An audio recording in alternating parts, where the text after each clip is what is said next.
quoi ressemble l'écosystème de l'entrepreneuriat vert en Afrique et comment financer son green business? Ce sera l'objet de la présente vidéo. Alors, s'agissant de l'écosystème de l'entrepreneuriat vert en Afrique, je vais vous parler des programmes internationaux de promotion de l'entrepreneuriat vert en Afrique, des incubateurs spécialisés dans l'entrepreneuriat vert, des plateformes et réseaux de promotion de l'entrepreneuriat vert et un Fab Lab spécialisé dans l'entrepreneuriat vert. Si vous êtes prêts, c'est parti. Alors, les programmes internationaux de promotion de l'entrepreneuriat vert. Nous avons Youth Connect. Le programme est présent dans 14 pays d'Afrique, dont le Burkina Faso, la RDC, le Cameroun et le Rwanda. C'est une plateforme innovante qui réunit des jeunes en quête d'emploi, de compétences ou de ressources pour lancer leur propre entreprise. L'objectif de Youth Connect est la création de 10 millions d'emplois verts d'ici 2020. Il se décline en sous-objectifs dans l'encouragement de l'innovation et la création de 25 millions d'opportunités de formation et d'éducation. Un second programme est le programme SwitchMed. Méditerranée, notamment au Maroc, en Algérie ou en Tunisie, c'est la zone de localisation. C'est une initiative qui soutient et met en relation les parties prenantes afin de renforcer les innovations sociales et écologiques en Méditerranée. Un troisième programme, c'est le programme Switch Africa Green. Il concerne 6 pays en Afrique, dont le Burkina Faso. Switch Green Africa permet de soutenir 6 pays en Afrique afin de parvenir à un développement durable en engageant la transition vers une économie verte inclusive, basée sur des modes de consommation et de production durables afin de générer la croissance, créer des emplois décents et réduire la pauvreté.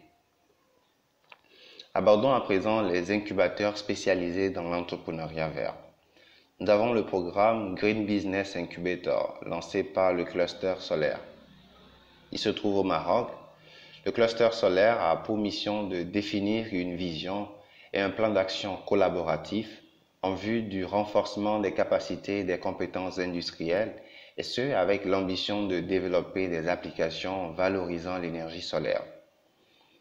Nous avons le programme pour l'innovation dans les technologies propres et l'emploi vert, Clean Tech Maroc.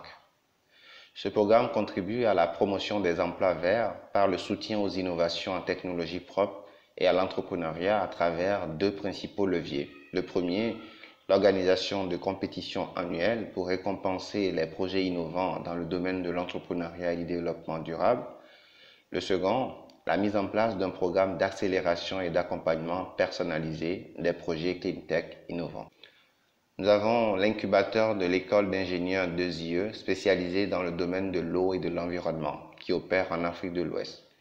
Cet incubateur joue un rôle structurant d'identification et de sélection de projets innovants pouvant répondre aux défis majeurs du développement en Afrique grâce à l'innovation verte.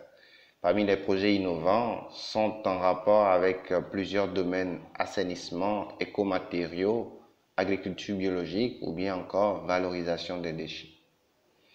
Il y a le programme Sprint, lancé par IncoHub International pour les startups et les incubateurs spécialisés dans les technologies vertes, qui concerne 6 pays, dont l'Algérie, la Côte d'Ivoire, Madagascar, le Maroc, le Sénégal et la Tunisie. Sprint vise à éduquer, incuber et accélérer les startups vertes d'ici 2020. Il s'agit du premier réseau d'incubateurs francophones franciliens et africains pour startups vertes et sociales. L'objectif est de promouvoir l'entrepreneuriat social, solidaire et durable comme modèle de développement dans les zones de coopération prioritaires de la région Île-de-France.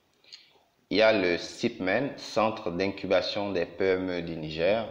Le centre est né d'un partenariat public-privé dont l'objectif est d'accompagner les entreprises qui évoluent dans les secteurs des technologies de l'information et de la communication, des énergies renouvelables, l'environnement et l'agrobusiness, ainsi que les porteurs de projets dans leur phase de création, de développement et de croissance. CIPMEN Niger offre aux entreprises et aux porteurs de projets l'infrastructure et les prestations nécessaires pour assurer une croissance soutenue et pérenne. Un autre programme s'appelle Bond Innov en France ou dans un pays du Sud. Bondinov est un incubateur de projets innovants qui soutient l'innovation à fort impact économique et sociétal. Il accompagne tout type de projets innovants en France et dans les pays du Sud, et en particulier des projets dans les domaines de la santé, biotechnologie, environnement, économie sociale et solidaire. Il accompagne des projets innovants implantés en Seine, Saint-Denis et ou implantés dans des pays du Sud. Le programme Sabutech en Guinée-Conakry.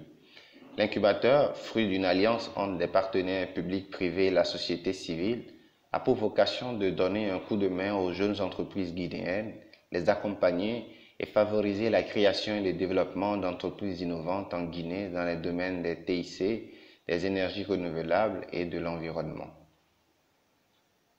Enfin, le programme Duman. La structure Duman a été lancée avec pour idée de créer une plateforme de mise en relation permettant aux entrepreneurs africains de trouver leurs partenaires d'affaires avec pour focus les activités liées à l'environnement, énergie propre, gestion des déchets, agriculture durable, mais également les entreprises à fort impact social. Ce réseau se veut être une communauté des acteurs de l'innovation qui relève les défis de l'Afrique grâce au développement durable.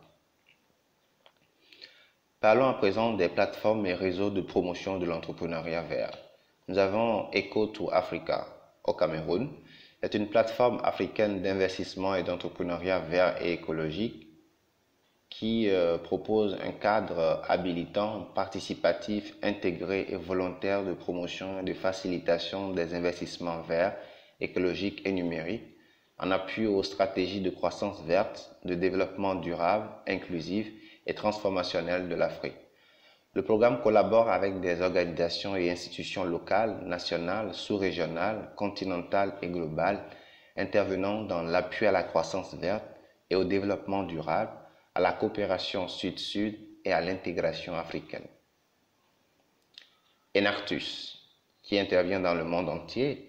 Enactus Afrique, une plateforme internationale présente au Maroc, au Sénégal, en Tunisie, en Égypte, au Ghana, au Nigeria, au Kenya, en Zimbabwe, en Afrique du Sud et au Swaziland, est une ONG créée en 1975 aux États-Unis qui vise à promouvoir le progrès sociétal par l'action entrepreneuriale.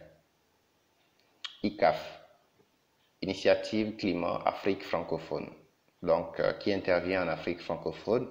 C'est une plateforme numérique et d'une base de données qui valorise les projets de lutte contre les changements climatiques. Elle comporte un recueil d'initiatives, projets exemplaires, portés par différents types d'acteurs non étatiques, collectivités, organisations de la société civile et également entrepreneurs verts, jeunes et femmes. Le projet se décline en 3 objectifs opérationnels: recenser des projets en matière de lutte contre les effets des changements climatiques en vue d'une transférabilité vers d'autres pays, valoriser les actions les plus exemplaires en relation avec la question du climat, renforcer les capacités des porteurs de projets. Sahel Innov au Niger est un forum organisé par l'incubateur africain SIPMEN dont la première édition s'est tenue en février 2017. Ses principaux défis sont le développement humain et la maîtrise de la démographie, l'adaptation au changement climatique, la stabilité politique, la sécurité et la création d'emplois. Enfin, nous avons le Fab Lab, Climate Innovation Laboratory Togo, qui se trouve au Togo. Il a pour vision de faire des changements climatiques une opportunité de régénération profonde vers une économie plus inclusive, juste et durable. C'est une plateforme où les jeunes proposent des solutions en réponse à des défis environnementaux. Pour ce faire, des climatons d'innovation, événements bisannuels, sont organisés autour de sujets tels que l'énergie, l'eau, les déchets, la mobilité, etc., qui permettent de relever un défi précis pour parvenir à une solution concrète ou bien à un projet d'entreprise. Il s'ensuit l'accueil de stagiaires dans les entreprises concernées ou incubées. Le principal défi pour tout porteur de projet est de trouver les moyens financiers pour démarrer son entreprise. L'entrepreneuriat est synonyme de prise de risque et les sources de financement classiques ne prennent pas en compte les risques dans la plupart des cas. Des opportunités de financement existent, mais souvent elles ne concernent pas les projets en phase de démarrage, en phase de conception, mais beaucoup plus les projets avancés disposant d'un plan d'affaires solide et bancable. D'une façon générale, les premières phases d'études de faisabilité sont financées par des fonds propres, issus d'épargne personnelle et de contributions familiales. Ce type de financement est qualifié de capital risque convivial ou love money, car il est généralement fourni par les proches. Ces dernières années, les compétitions des startups se sont multipliées, mais très peu sont réservés aux entrepreneurs verts. Les projets d'entrepreneuriat vert doivent rivaliser avec d'autres secteurs de l'innovation technologique ou sociale. Aujourd'hui, l'un des facteurs de différenciation les plus importants entre l'Afrique francophone et l'Afrique anglophone réside dans la proximité avec les investisseurs prêts à prendre des risques et qui sont beaucoup plus nombreux en Afrique anglophone et surtout moins frileux. Par ailleurs, les levées de fonds enregistrées ces dernières années ont été principalement localisées en Afrique anglophone. Un autre indicateur qui indique le dynamisme des pays d'Afrique anglophone en matière de financement, c'est la multiplication des réseaux d'investisseurs providentiels, les business angels comme on les appelle, depuis quelques années. Les organisations et coopérations internationales participent également au financement et à l'encouragement de l'entrepreneuriat vert à travers des programmes d'appui et de remise de fonds, mais qui sont limités dans le temps. On peut citer par exemple le programme SweetMed en Afrique du Nord, Switch Africa Green au Burkina Faso, PNUD avec des programmes notamment au Maroc, Yes Green et au Togo, ou bien encore la GIZ qui est présente en Tunisie à travers le programme à l'entrepreneuriat et à l'innovation PAEI. Les programmes de coopération internationale, NUD, GIZ, SweetMed, etc., sont généralement d'excellents catalyseurs d'initiatives vertes, mais leur durée est limitée dans le temps et les conditions d'obtention de subventions sont souvent des montants modestes. Il y a aussi les fonds capital risque ou capital d'investissement ou d'investisseurs partenaires qui sont présents depuis quelques années en Afrique et permettent à des entreprises qui ont été déjà créées ou ayant déjà une certaine maturité de poursuivre leur croissance.